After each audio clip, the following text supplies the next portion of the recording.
하나 같이 나누고요. 오늘 모임을 이끌어갔으면 좋겠네요. 출애굽기 33장 7절에서 11절까지 말씀 보겠습니다. 출애굽기 33장 7절에서 11절 말씀입니다.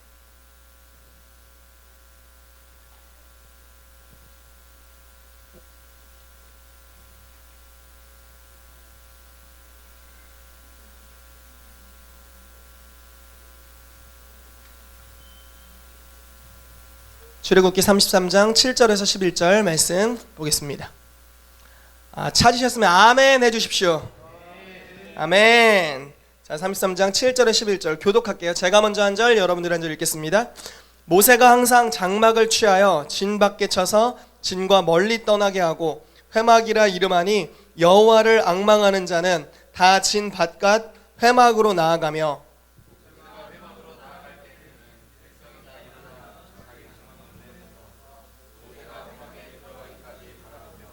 모세가 회막에 들어갈 때 구름 기둥이 내려 회막 문에 서며 여호와께서 모세와 말씀하시니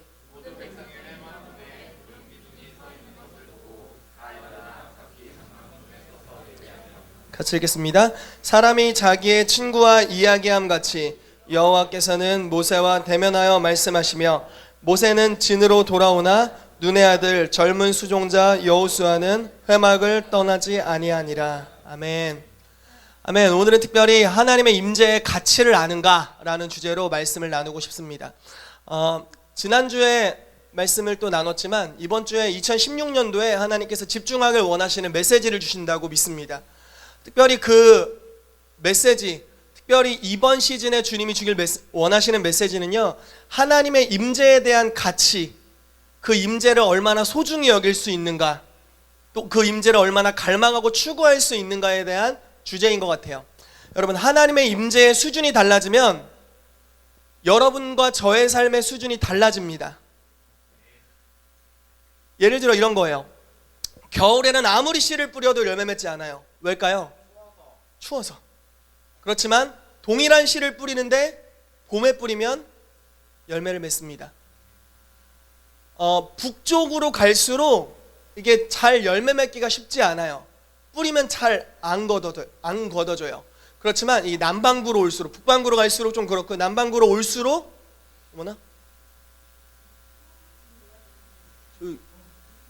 어쩌다 우리 집 고양이가 내 설교를 들으러 왔지? 네. 남쪽으로 올수록, 자, 집중해 주세요. 너구리도 집중해라.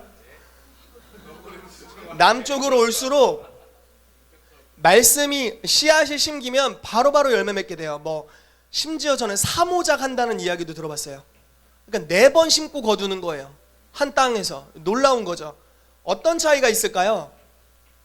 북쪽과 남쪽 어떤 차이가 있어요? 남쪽은 잘 돼요. 왜요? 따뜻하니까. 기후가 다른 거예요. 토양은 똑같아도 기후가 다른 거예요. 여러분, 열대과일 좋아하세요? 그나마 먹을 수 있는 게 저 열대과일인데, 왜냐면 다니까. 달달해요. 달달해. 예, 망고 이런 거 맛있잖아요. 바나나 망고 미얀. 예, 예, 그런 것들 열대야 쪽에서 이제 자라나는 열대야 식물이죠. 기류가 바뀌면 열매 맺는 게 빨라져요. 많은 약속이 있어요. 하나님의 약속들. 그렇지만요, 그 사람이 어느 정도 수준의 주님의 임재와 동행하는지에 따라서 약속이 이루어지는 속도가 달라요. 어떤 사람의 삶은 약속 가운데로 막 진행해요. 뻥뻥뻥뻥. 예언을 받았는데 막 다음날 이루어지고 그러는 거죠. 재정이 생길 것이야. 그런데 막 재정이 막 이런 일이. 너 승진할 것 같아 라는 어떤 예언을 들었는데 승진이 바로 다음날 되고, 이런 일들이 있어요. 어떤 사람의 삶은요, 승진할 것 같아. 그런데 10년이 지나도록 승진이 안 돼요. 이게 무슨 차이일까? 하나님의 임재가 어느 수준으로 그 사람의 삶에 임해 있는가에 대한 차이예요.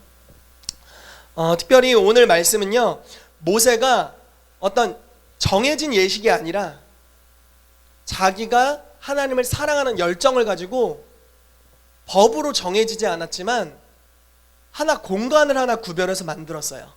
그냥 텐트 하나 쳤어요. 왜? 그가 거기서 하나님과 교제하기 위해서 주님의 임재에 대한 가치를 알기 때문에 그곳으로 간 거죠. 그래서 모세가 그곳으로 나아갈 때면 백성들이 하나님을 앙망하는, 말씀에 보면 하나님을 앙망하는 백성들은요 다 일어나서 그 회막 앞으로 갔대요. 그리고 모세가 하나님과 친구가 대화하는 것 같이 대화했다고 합니다. 계속 대화가 진행됐어요. 그런데 어느 날부터 모세의 얼굴에 빛깔에서 빛이 나는 거예요. 여기서 뻥 조명이 필요 없는 얼굴이 된 거죠. 진짜 빛이 나버리는 거예요. 하나님의 영광과 계속적으로 대면하고 교제하는 한 사람의 삶에서 빛이 나기 시작하는 거죠. 그런데요, 여호수아는 그 자리를 떠나지를 않아요. 보세요. 하나님과 교제를 끝났어요. 하나님 안녕, 나도 집에 들어가 잘게요. 이렇게 하고 이제 모세는 떠났어요. 백성들도 다 떠났어요. 그런데 한 사람만 떠나지 않아요. 하나님의 임재가 떠나간 뭔가 여운이 있는 그 자리를 떠나지 않고 한 사람이 지키고 있어요. 그리고 뭔가를 사모하고 있어요. 모세가 누렸던 그 친밀함, 하나님의 얼굴을 대면하는 은혜, 그것을 여호수아가 가지고자 한 것이죠. 여호수아는요, 글쎄요, 여호수아는 가치를 알았던 것 같아요. 하나님의 임재가 우리의 삶에 얼마나 놀라운 가치가 있는지를 알았던 거죠. 사역을 하면서 처음에 이제 제가 예수님을 만났던 계기는 이런 것이었어요. 교회를 다니는데 이제 굉장히 형식적으로 모범생적으로 다녔어요. 형식적이지만 모범적으로. 어떤 느낌인지 아시겠어요? 선생님 말 잘 듣고 성역 공부하라는 거 하고 외우라는 거 외우고 암송하라는 거 암송하고, 그래서 지식적으로 많이 알고 교회의 예식은 잘 알았어요. 아침 9시에 교회에 출근해서 저녁 9시 저녁 예배 어른들이 끝날 때까지 교회에 있었어요. 아침 예배 드리고 어른 예배 드리고 어른들 오후 예배 드리고 계속 놀다가 저녁에 집에 가고, 이게 이제 저의 하루의 일정이었어요. 초등학교 어릴 때부터. 그런데 하나님을 만난 적이 없었어요. 경험되지 못한 거죠. 그러다가 여러분들이 아시는 것 같이 이 동네에서 방황하다가 굉장히 공허했었는데요. 그러다 주님을 만났어요. 만난 계기는 이제 아으아으 방언을 받는 사건을 통해서 주님을 만나게 되었습니다. 방언이 아으아으로 이루어져 있었어요. 그런데 주님을 경험했을 때, 제가 방언을 받았을 때 방언을 받아서 되게 기뻤다 이런 게 아니라, 제가 경험했던 것은 하나님의 임재였어요. 임재가 느껴지는 거예요. 그때부터 나는 내 세상에서 내가 혼자인 줄 알았는데, 내 마음은 아무도 이해해 주지 못할 거라고 생각했는데 하나님의 임재가 나와 함께 있구나, 주님이 나와 동행하고 계시는구나, 주님의 임재를 내가 경험할 수 있구나 라는 것을 느꼈어요. 그리고 나서 결단을 했어요. 바로 어떻게 결단했냐면, 이 임재가 너무 좋기 때문에 나는 내 평생 이 임재를 가장 가까이 할 수 있는 직업을 선택해서 살아야겠다. 그렇게 이제 그때는 단순하게 생각을 했던 거죠. 그리고서 계속 임재를 추구했어요. 그래서 지금도 습관처럼 남아있는 게 이거예요. 성령님 환영합니다, 이렇게 하는 게 습관처럼 남아있어요. 중학교 3학년 때부터 계속되어 온 거죠. 성령님의 임재의 가치를 알게 된 거예요. 때로는 힘든 일이 있고 어려운 일이 있죠. 때로는 막 짜증나고 막 부해난다 아세요? 부해난다는 단어? 부해나고 화가 날 때가 있어요. 그렇지만 항상 하나님의 임재를 구하는 거예요. 왜냐하면 그분의 임재가 저의 삶에 가장 소중한 가치가 되었기 때문에 그랬어요. 지금 오늘 우리가 읽었던 9절 다음에는요, 모세가 아주 중요한 시기를 맞아요. 백성들은 금송아지를 숭배함으로 인해서 하나님을 떠나 있는 상태고요, 하나님은 화가 나셔가지고 이 백성을 다 진멸하겠다고 말씀하신 상태예요. 그런데 그러한 상황에서 모세가 굉장히 긴급했겠죠. 근데 하나님께로 가는 거예요. 가서 궁극적으로 구했던 것이 이거예요. 주님, 주의 영광을 나에게 보여주십시오 라고 구했던 거죠. 가장 중요한 거를 가장 위기의 순간에 구하게 돼요. 여러분들은 위기가 닥쳤을 때 무엇을 구하십니까? 가장 어려운 시간이 됐을 때 무엇을 구하세요? 천국 보내주세요. 어쩌면 그건 죽음의 소원에 가까울 수 있겠죠. 죽여달라 이런 거와 거의 비슷한, 난 너무 힘드니까 이런 거와 비슷하겠죠. 가장 어려운 순간에 무엇을 구하는지가 그 사람의 가치일 수 있어요. 한 번은 이런 생각을 해본 적이 있어요. 내가 지금 이런 모습으로 살고 있는데 저의 지금의 수준의 모습이 있잖아요. 주님께 헌신된 헌신도가 있잖아요. 정말 하나님의 복음이 가치 있는 것이라면 내가 모슬렘권에 있는 사람들에게 복음을 전할 수 있을까? 이런 생각을 해봤어요. 왜냐하면 모슬렘권에 있는 사람에게 복음을 전하면 이 사람은 이제 죽든지 예수님을 부인하든지 둘 중에 하나를 선택해야 되는 거죠. 내가 전한 복음이 그만한 가치가 있는 복음이라면 나도 이렇게 살면 안 될 텐데 라는 생각이 드는 거예요. 내가 경험한 하나님의 임재가 내가 힘들 때는 쉽게 떠나버리고 쉽게 초대하고 주님이 뭔가 가벼우신 분같이 꼭 내 종같이 내가 편할 때는 쉽게 초대하면서 내가 어려울 때는 이렇게 좀 쉬버릴 수 있는 그런 분으로 여기지 않았나는 생각을 해본 적이 있었어요.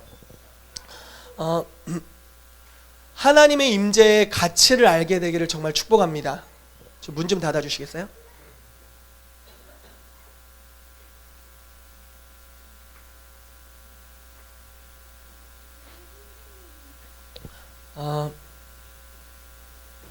얘들아 앉아. 앉아. 조용히 앉아서 들어.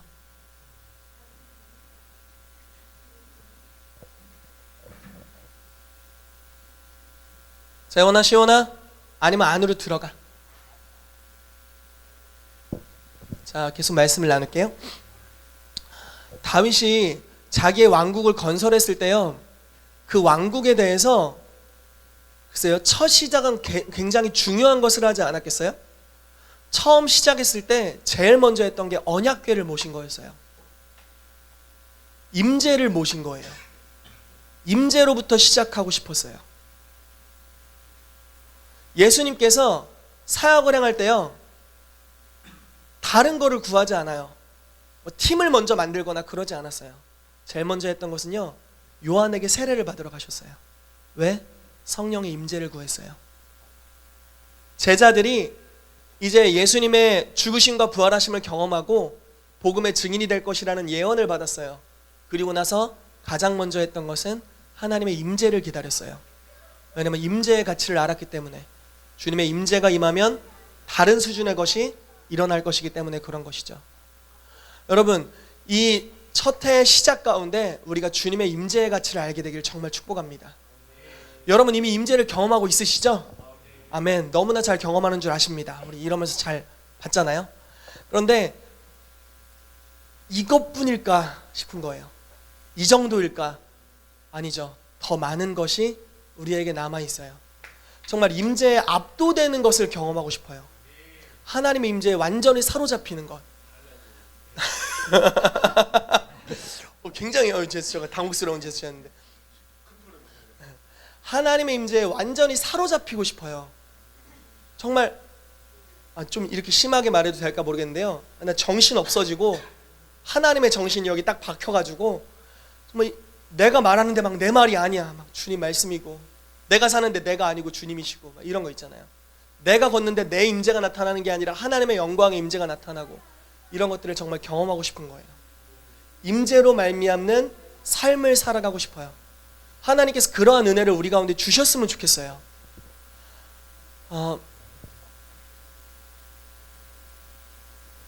주님의 임재가 아니면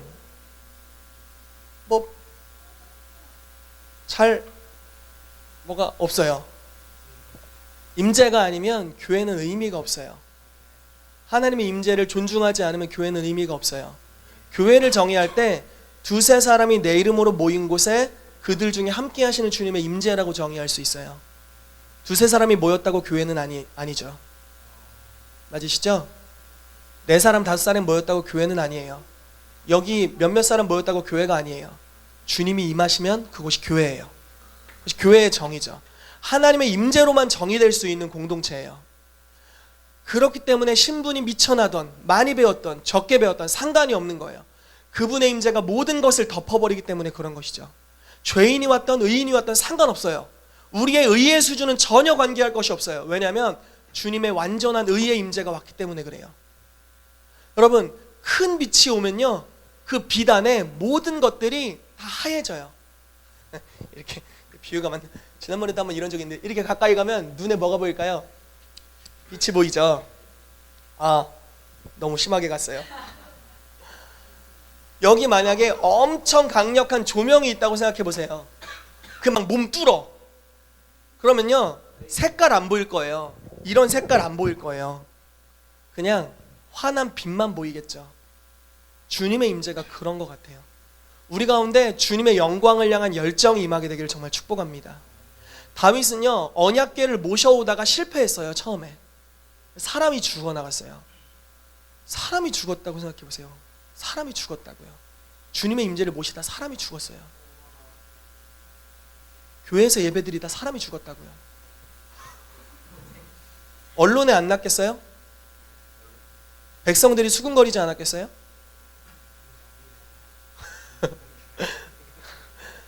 그런데도 포기할 수 없는 거예요. 와야 되는 거예요. 주님의 임재가. 여호수아는요, 아직 자기의 삶에 여호와의 신이 오지 않았어요.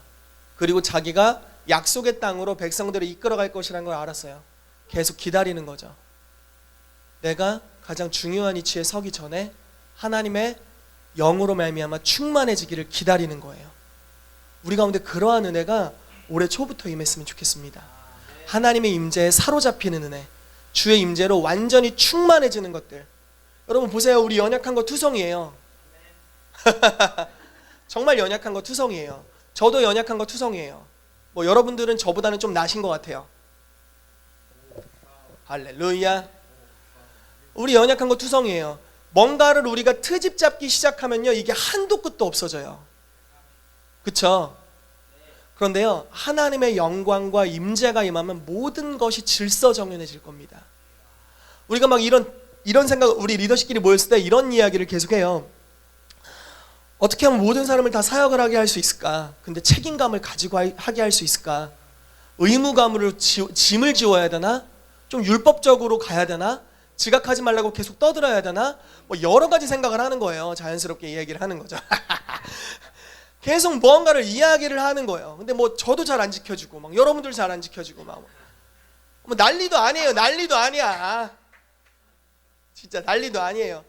그런데 하나님의 임재와 영광이 오게 될 때 자원함이 일어날 거예요. 아멘. 예, 그 임재와 영광 안에서 질서가 오게 될 거예요. 그 주님의 영광으로부터 관대함이 우리 안에서 일어나게 될 거예요. 아멘. 서로에게 흘려보내는 은혜들이 임하게 될 겁니다. 모든 것이 그 임재 안에 있어요. 구약의 선지자들이 일반 사람들과 뭐가 달랐을까요? 어떤 차이가 있었을까요? 더 배웠을까요? 아니면 뭐 더 높은 신분이었을까요? 심지어 말씀을 더 알았을까요? 단 하나의 차이예요. 하나님의 임재가 그들 가운데 있어요. 사무엘과 선지자 생도들이 서 있었어요. 라마 나요시라는 땅이었죠. 사울이 다윗을 죽이려고 그곳에 찾아왔어요. 처음에는 군사 30명인가를 보냈어요. 30명이 살기가 가득한 눈을 가지고 훈련된 30명이 갔을 거예요.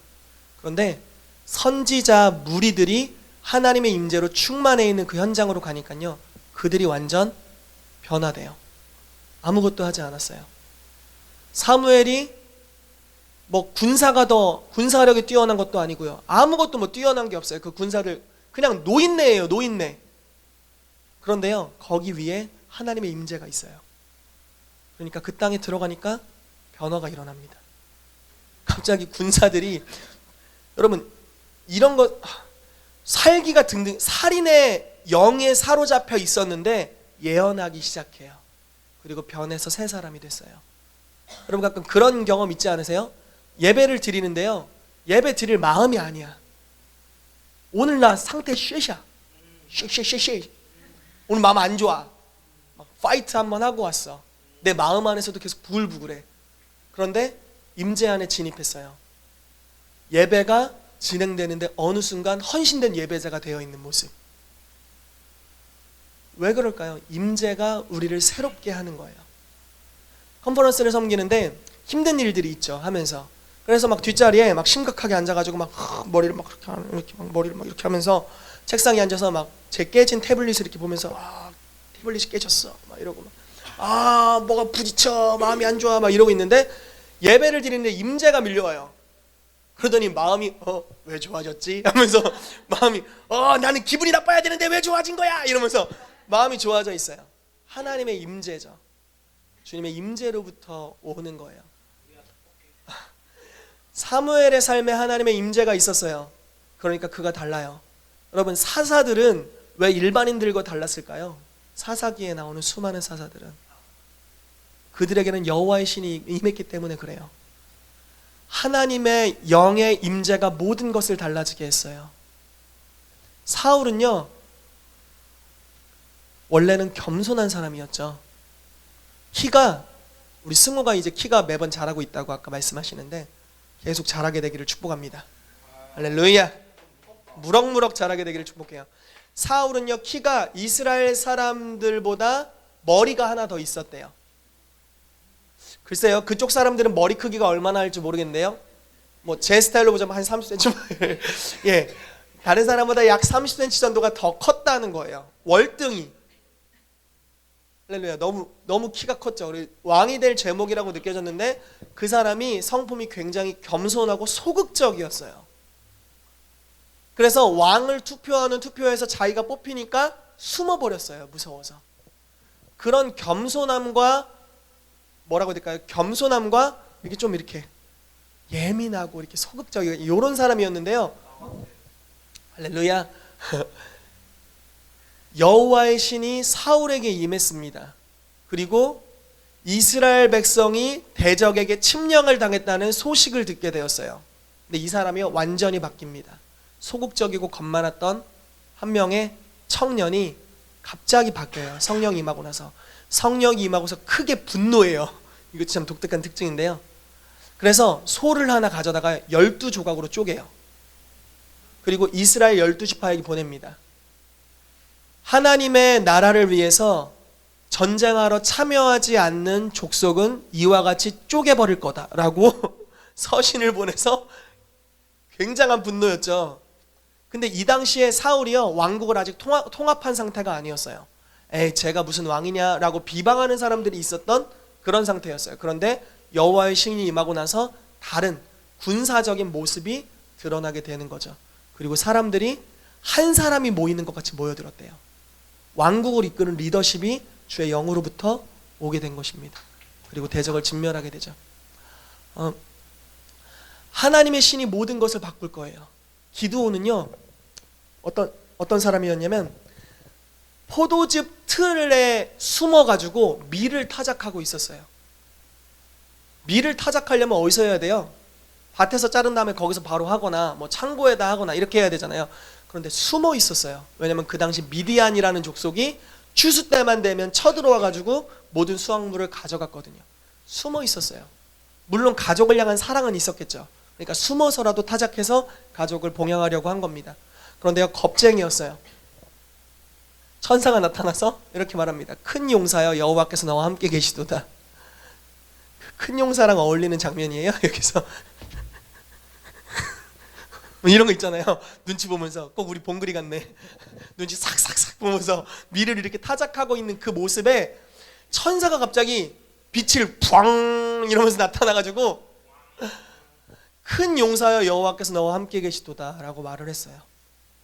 그런데요, 그리고 나서 여호와의 신이 기드온에게 임해요. 300명이 10만 명을 상대하는 데 있어서 두려움이 없어요. 몇 배입니까?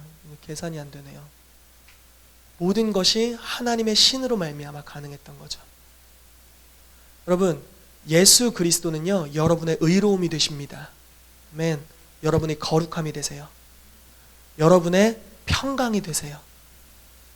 예수 그리스도는요, 우리 안에 계시고요, 그분의 임재가 이제 모든 것을 이렇게 흘려보내게 될 거예요. 하나님의 임재가 가장 중요해요. 재능, 임재가 오면 재능도 덮여요. 물론 재능이 있으면 좋습니다. 재능 개발해야 되겠죠. 성령의 임재 안에서 재능을 사용하는 은혜가 임해야 되겠죠. 그렇지만요, 임재가 강해지면 재능이 상관없어지는 수준이 돼요.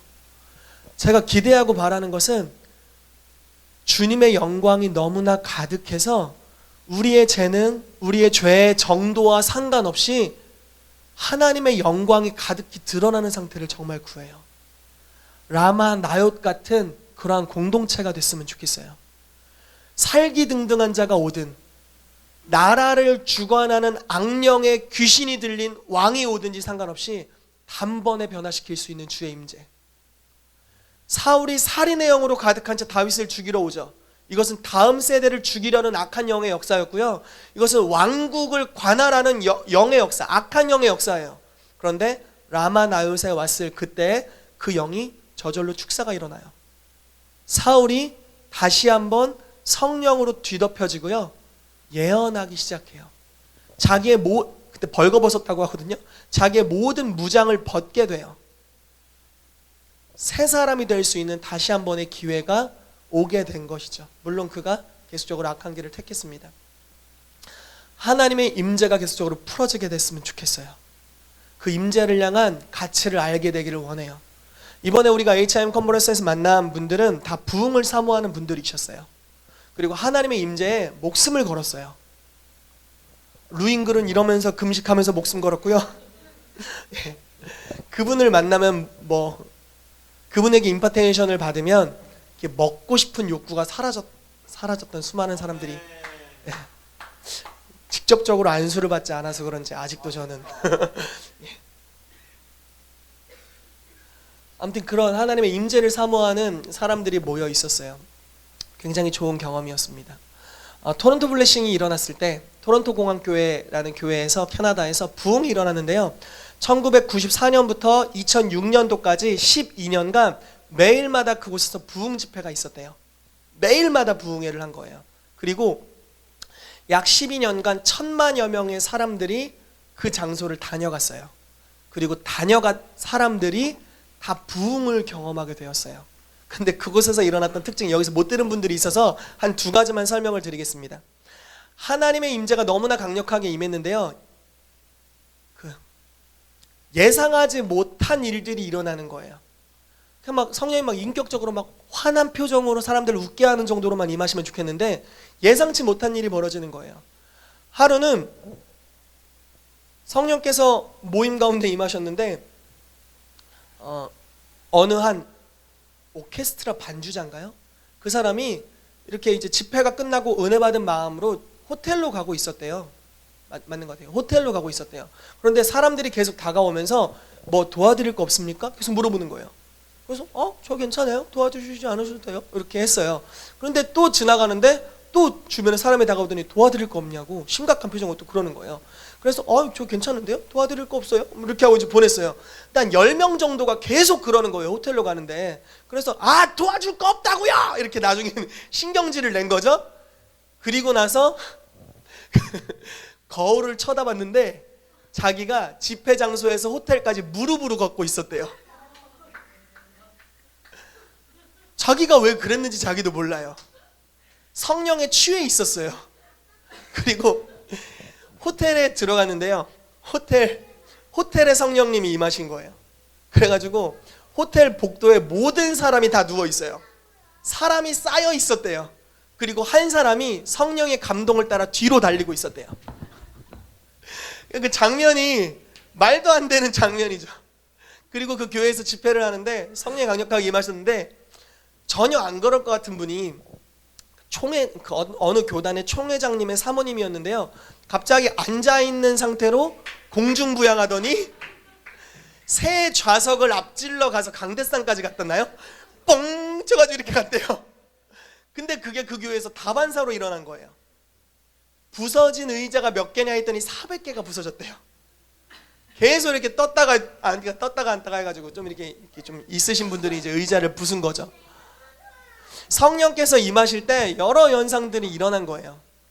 그런데요, 성령이 그렇게 역사하시면 글쎄요, 막 여러 표적들이 나타났는데 감사한 것은 그 중에 어떤 분은 이랬대요.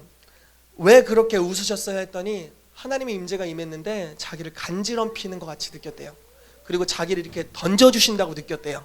그래서 너무 좋았다고. 알고 봤더니 그분이 10몇 번인가를 어렸을 때부터 입양을 다녔던 사람이었어요.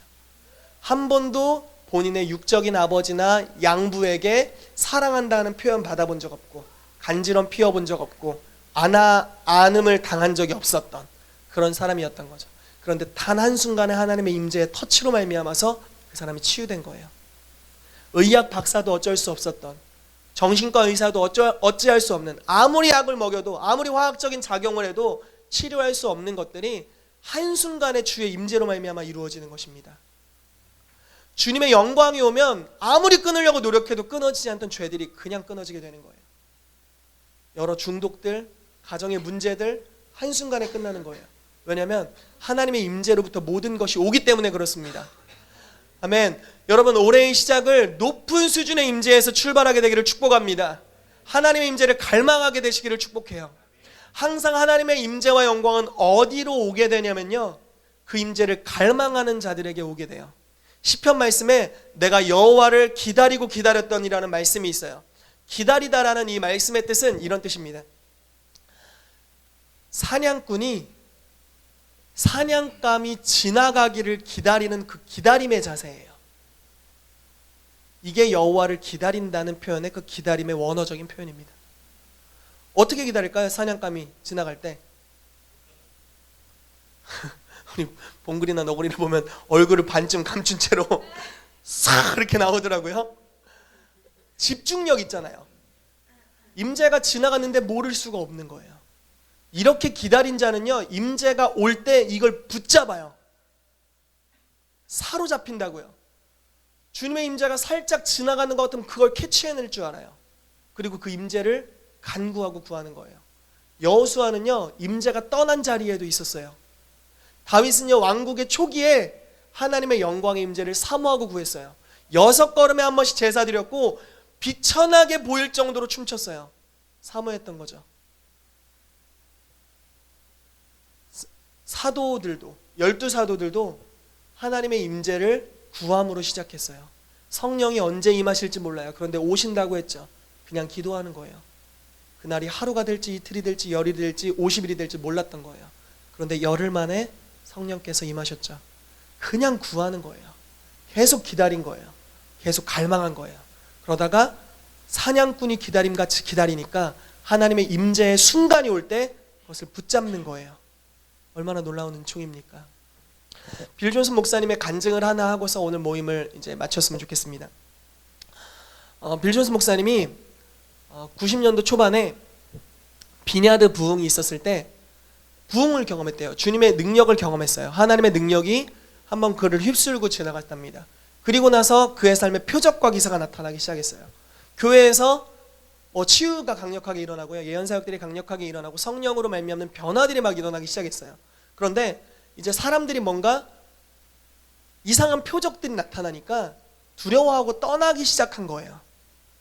그래서 마음이 움츠러들었어요.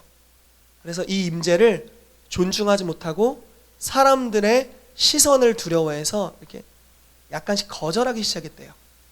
그리고 나서 그때 그 기름 부음의 수준이 아닌 완전히 낮은 차원의 것만 나타나기 시작했더랍니다. 그래서 주님께 이거를 잃어버리고 나서 주님 너무 죄송합니다. 다시 한번 저에게 기회를 주신다면 제가 하나님의 임재를 저의 삶의 최고의 가치로 여기고 살겠습니다 라고 결단하며 계속 주님께 갈망하며 기도했대요. 그러다 토론토 블레싱이 일어난 거죠. 그리고 그곳에 갔을 때 하나님의 불이 임했어요. 그리고 사냥꾼이 사냥감을 잡듯이 그것을 잡았어요. 지금도 놓치지 않고 있어요. 그 불이 지금도 레딩이라는 지역에서 지속되어 가고 있고 그분이 가는 곳마다 역사되고 있어요. 여러분, 하나님의 불을 잡게 되시기를 축복합니다. 하나님의 임재를 붙잡는 은혜가 임하게 되기를 축복합니다. 올 한 해가 하나님의 임재로 말미암아서만 설명될 수 있는 한 해가 되시기를 정말 축복합니다. 아멘. 그래서 우리가 첫 해를 시작하면서 같이 기도하였으면 좋겠어요. 우리가 좀 성령님의 임재를 갈망함으로 기대했으면 좋겠습니다. 이전에 경험했던 임재의 수준이 아닌, 이제 하나님, 무언가 하나님의 임재가 몰려오게 될 때 제가 이것을 붙잡을 것입니다라고 우리가 갈망하는 마음으로 기도했으면 좋겠고요. 여호수아가 주님을 기대했던 것 같이 임재가 떠난 그 쉽게 말해 부흥 집회 가운데 이미 부흥회가 끝났음에도 불구하고 그곳에 머물러서 주님의 임재에 그 머물렀던 향취를 느끼고 임재 안에 머물러 있고자 한 그 여호수아에게 있었던 갈망이 저와 여러분들에게도 임하게 되기를 축복합니다. 예, 그 임재를 향한 주님의 은혜들이 임하도록 우리 같이 기도하면 좋겠어요. 그래서 이 시간 기도할 때 하나님, 주님의 임재를 내게 부어 주십시오. 주님의 영광의 임재로 내게 역사하여 주십시오. 그래서 나로 하여금 이제 임재에 사로잡히는 영역으로 나아가도록 주님 이끌어 달라고 우리 성령님을 초대하면서 같이 기도합시다. 기도하며 나아가겠습니다.